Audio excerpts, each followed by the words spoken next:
Salut à tous, on se retrouve pour une nouvelle vidéo pour les paris sportifs en 2019. Donc déjà, bonne année à tous, j'espère que vous avez passé de bonnes fêtes en famille, etc. Moi j'ai pas trop le temps du coup de poster des pronostics là, ces 2 dernières semaines, entre les fêtes de fin d'année et la reprise en janvier là. Puis bon, il y a eu pas mal de surprises, donc finalement c'est pas plus mal que j'ai pas fait de pronos, je pense. Pour ceux qui sont toujours pas inscrits sur des sites de paris, donc il y a toujours BetClick qui propose jusqu'à 100 € offerts sur le premier pari. Donc qu'il soit perdant ou gagnant, vous avez jusqu'à 100 € d'offerts en free bet après votre premier pari. Donc je vous mets un lien dans la description si vous souhaitez vous inscrire du coup sur BetClick. Et n'hésitez pas également à me suivre sur Snapchat, Maxime Prono. Quand j'ai pas le temps de faire de vidéos, voilà, je me sers de Snapchat surtout pour donner des pronos en plus. Donc bon, il y en a qui me posent des questions de temps en temps sur Snap, sachez que je suis pas souvent connecté. J'y vais un petit peu de temps en temps pour justement voir si j'ai eu des questions, mais voilà, c'est surtout une solution de repli quand j'ai pas le temps de faire de vidéos sur YouTube. Semaine prochaine, il y aura une vidéo un peu spéciale qui va arriver, toujours en rapport avec les paris sportifs, donc je vous en dirai plus dans cette vidéo. Donc voilà, suivez un peu ce qui va se passer la semaine prochaine, il y aura une vidéo un petit peu spéciale. Et donc pour ce week-end, on va reprendre tranquillement là pour cette année 2019. On a bien fini 2018 avec un bon mois de décembre dans le positif. Et donc là, on va essayer de commencer tranquillement l'année 2019. J'ai sélectionné que 4 matchs pour ce week-end, dont 3 en Angleterre. Le premier, donc ça sera Chelsea qui accueille Newcastle. Donc Chelsea qui réalise une assez bonne première moitié de saison, 4e, mais déjà à 10 points de Liverpool. Voilà, ça commence à faire déjà un petit écart. Mais il reste encore du temps, Chelsea peut encore remonter. Mais pourtant, la Chelsea, ils n'ont pas très bien commencé l'année. Tenu en échec à domicile contre Southampton. Ensuite, ils ont validé leur qualif en FA Cup, 2-0 contre Nottingham. Puis ensuite, là, ils ont été battus en demi-finale allée de l'EFL Cup à Tottenham, défaite 1-0. Match durant lequel Chelsea a dominé. Ils ont notamment tapé le poteau une ou deux fois. Mais voilà, manque de réalisme devant le but, beaucoup d'occasions, beaucoup de ratés. Newcastle de son côté, ils sont sur une pente descendante au classement ces dernières semaines et là ils pointent à la 15e place. En ce moment ils restent sur une série de 5 matchs sans victoire, 0-0 contre Fulham, une défaite 4-0 à Liverpool, un nouveau match nul 1-1 à Watford, une défaite 2-0 contre Manchester United et encore un nul en FA Cup cette semaine et cette fois contre Blackburn, donc une équipe de 2e division. Donc voilà, un peu difficile ces dernières semaines contre Newcastle. Donc là, à domicile, restant sur un mauvais nul, 0-0 lors de leur dernier match de Premier League, Chelsea vont avoir à cœur de se relancer dans la course à la première place, poussés par leurs supporters. Et là, une victoire serait impérative, surtout face à une équipe qui est en manque de confiance et en manque de résultats. Donc pour ce match, je vois la victoire de Chelsea. Et ça, je vais le combiner avec, en Angleterre toujours, un des gros chocs du week-end, même le gros choc du week-end, où on a Tottenham qui accueille Manchester United, le 3e contre le 6e. Tottenham qui réalise une grosse saison pour le moment, ils ont que 6 points de retard sur la première place. Ils enchaînent les bons résultats là depuis plusieurs semaines et ils ont été stoppés à domicile fin décembre contre Wolverhampton, une défaite 3-1. Ils se sont directement repris en enchaînant 3 victoires consécutives et en encaissant aucun but. Victoire 3-0 à Cardiff. Victoire ensuite 7-0 à Tranmere, je ne sais pas trop comment ça se prononce, mais voilà, un club pas très bien classé en FA Cup, mais où ils ont vraiment explosé leur adversaire. Et là, donc, comme j'ai dit là tout à l'heure, une bonne petite victoire 1-0 en demi-finale allée de l'FA Cup face à Chelsea, 1-0, match qui aurait pu être beaucoup plus compliqué vu la domination de Chelsea, mais Tottenham s'en sort, ils ont été réalistes quand il le fallait, et ça leur permet de remporter ce match. Manchester United maintenant, ils enchaînent les bonnes performances depuis le changement d'entraîneur. Donc là, on a Mourinho qui est parti, on a Solskjaer, si je le prononce bien, là, qui fait du très bon boulot et qui vient d'enchaîner 5 victoires consécutives. Une victoire 5-1 à Cardiff, voilà, ils ont éclaté Cardiff à l'extérieur. Ensuite, une victoire 3-1 à domicile contre Huddersfield. Déplacement à Bournemouth, pareil, encore une claque, 4-1. Petite victoire tranquillement, mais voilà, victoire correcte, où ils ont vraiment maîtrisé leur match 2-0 ensuite face à Newcastle. Et cette semaine, donc victoire 2-0 contre Reading en FA Cup. Donc là, ce match constitue le premier gros test pour ce nouvel entraîneur, Manchester United, qui compte déjà 10 points de retard sur la 3e place de Tottenham et 16 points de retard sur la première place. La course à la première place va être très compliquée, mais voilà, il faut continuer à prendre des points, continuer sur cette belle lancée pour se classer et avoir une place en Champions League l'année prochaine.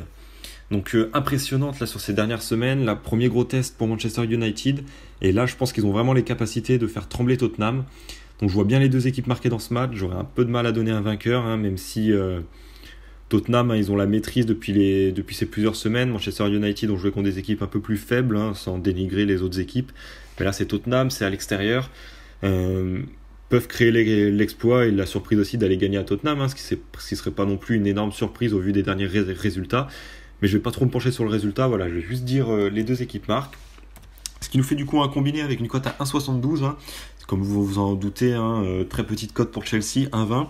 Et les deux équipes marquent, voilà, cote à 1,43, c'est souvent le cas dans la plupart des matchs, hein. Les cotes aux alentours des 1,40, 1,50 pour le but pour les deux équipes. Donc voilà, bon combiné à 1,72 et bonne confiance là-dessus. De nouveau en Angleterre pour le prochain match et duel de bas de classement entre Cardiff et Huddersfield. Cardiff donc 17ème, il peine à essayer de s'éloigner des places de relégables. Après 21 journées, seulement 18 points et déjà 13 défaites en 21 matchs.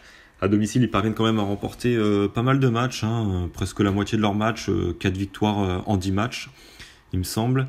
Et là, face à la Lanterne Rouge, c'est l'occasion rêvée de prendre les 3 points et du coup d'essayer de distancer un petit peu ces places de relégation. Huddersfield, de leur côté, bon dernier, seulement 10 points après 21 journées, 15 défaites, seulement 2 petites victoires et 4 matchs nuls. Ils s'enfoncent petit à petit vers la relégation. On voit pas trop comment ils pourraient se sauver. Et à l'extérieur, le bilan est catastrophique aussi, hein, seulement 1 victoire, 2 petits matchs nuls, donc seulement 5 points à l'extérieur et 7 défaites. Donc là, à domicile, avec l'appui de leurs supporters, je pense que Cardiff, ils peuvent venir à bout d'une Lanterne Rouge qui est vraiment fragile et désastreuse à l'extérieur.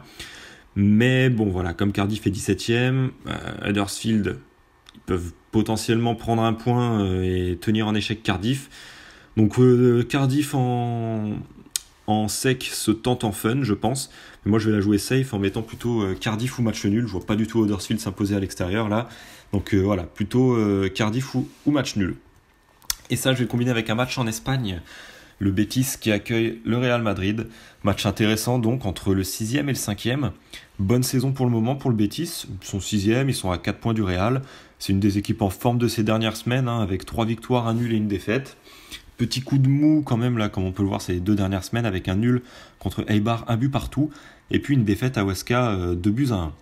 Le Real, de son côté, a toujours du mal à rattraper son retard au classement. Ils affichent la même forme que le Betis ces dernières semaines, avec 3 victoires. Ensuite, un nul. Pour eux, c'était 2-2 à Villarreal. Et une défaite là, à domicile lors de leur dernière rencontre en championnat, 2-0 contre la Real Sociedad. Ils sont rattrapés cette semaine en coupe en gagnant 3-0 quand même contre les Leganés. Donc voilà, ils restent quand même sur une petite note positive avant de se déplacer au Betis. Le Betis, il réalise quand même une très très bonne saison. Je pense qu'ils peuvent embêter le Real. Je les vois bien marquer un but dans ce match. Le Real, voilà, qui doit absolument prendre des points pour se rapprocher des premières places. Là, il commence déjà à prendre pas mal de retard sur le Barça. L'Atlético également. Donc voilà, il faut vraiment que le Real gagne. De son côté, le Betis réalise un très bon début de saison. Là, ils accrochent les places européennes. Je pense que c'est un de leurs objectifs. Donc voilà, je vois bien les deux équipes marquent dans ce match. Ce qui nous fait du coup un combiné à 1,86, cote un peu plus grande que la précédente. Confiance un peu plus modérée, c'est pour ça que j'ai baissé un peu la mise par rapport à Betis Real. Real un peu instable, donc ils me font un petit peu peur. Ils sont très bien capables d'éclater le Betis 3-0, 4-1, quelque chose comme ça. Et ils sont très bien capables, par exemple, de perdre 2-0. Voilà, ils me font un peu peur ces dernières semaines. Je vois pas du tout Cardiff s'incliner, mais voilà, c'est le Real que je trouve un peu plus instable ces dernières semaines. Donc voilà, ça sera tout du coup pour ce week-end. Pas beaucoup de matchs. Voilà, j'ai essayé de choisir des matchs un peu intéressants que je considérais comme safe, hein. Donc il y en a aussi qui me posent des questions de temps en temps. Sachez que la confiance à 100%, ça n'existe pas, hein. Quand on me dit ouais, donne-moi un ticket safe, etc. Voilà, moi c'est mon avis, ça n'engage que moi. J'ai des confiances sur certains matchs en les analysant, en regardant un petit peu les équipes, les formes, les joueurs, s'ils jouent à domicile, à l'extérieur, etc. Enfin, je regarde le maximum de paramètres pour me dire, bon voilà, je vois bien cette équipe faire tel résultat ou je vois bien tel pronostic dans tel match. Il n'y a pas de confiance à 100%, hein. Comme on l'a vu, voilà, Paris, l'exemple parfait. Eux qui gagnent la Coupe de la Ligue là, depuis 4-5 ans consécutifs, et ben, ils vont perdre contre la Lanterne Rouge 2-1, Guingamp. Donc voilà, dans le foot, il n'y a rien de sûr. C'est pour ça aussi que c'est ce qui fait la beauté du foot et c'est ce qui fait que moi je propose pas de VIP pour mes pronostics parce que dans les pronostics il n'y a rien de sûr. tout peut arriver, donc voilà, c'est surtout moi parce que ça m'amuse, j'aime bien faire ça, j'aime partager mes pronostics avec vous, libre à vous de choisir si vous souhaitez me suivre et que voilà mes explications vous conviennent aussi et que du coup vous avez la même confiance que moi, mais sachez qu'il n'y a rien de safe à 100%. Hein. Donc voilà, c'était juste un petit rappel dans cette fin de vidéo pour bien commencer l'année, je vous souhaite un bon week-end à tous et du coup on se retrouve la semaine prochaine pour la vidéo un peu spéciale où je vous en dirai plus. Ciao.